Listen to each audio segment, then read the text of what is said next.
It's time to bring out the old side-by-side.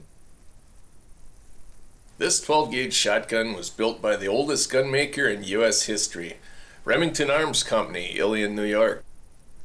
Designated the Remington 1900, which was the year production began for this model, it lasted for 10 years, with serial numbers ranging from 300,000 to 398,508.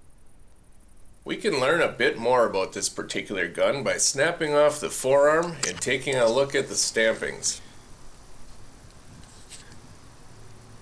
This one's got a crack in it that was repaired at some point. And you can see the numbers or the markings on the bottom. All the Model 1900s have the letter K on them. They're all K models.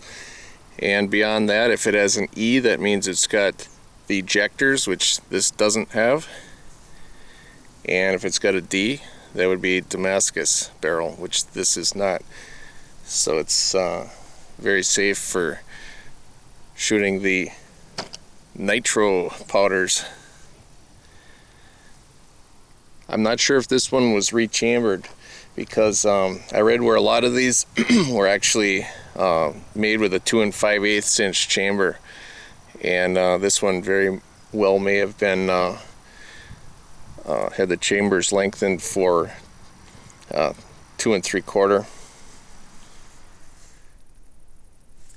In the old days, when these shotguns were built, Remington Arms would conduct a pellet count test to give an indication of the barrel's pattern density, where a 1 1/4 ounce load of number 8 lead shot was fired from each barrel at a distance of 40 yards into the center of a target with a 30-inch diameter circle. The total number of pellets that hit within the circle were then counted, and the numbers stamped here on the barrel lug. If the numbers are only 2 digits, then a 3 is implied at the beginning of the number. The markings for this shotgun indicate that a total of 338 pellets and 330 pellets, respectively, hit within the 30-inch circle of the factory test target from 40 yards. From that number, we can deduce the amount of choke for each barrel, keeping in mind that tests performed at the turn of the century used paper shells with felt powder wads. Today's modern star-crimped plastic cartridge case with shock-absorbing plastic wads will improve the pattern density by approximately 10%. It was interesting that my own test data matched the factory numbers very closely after the improved performance of my modern ammunition was taken into account. Chokes on this shotgun were calculated to be slightly tighter than modified, with a 65% target density.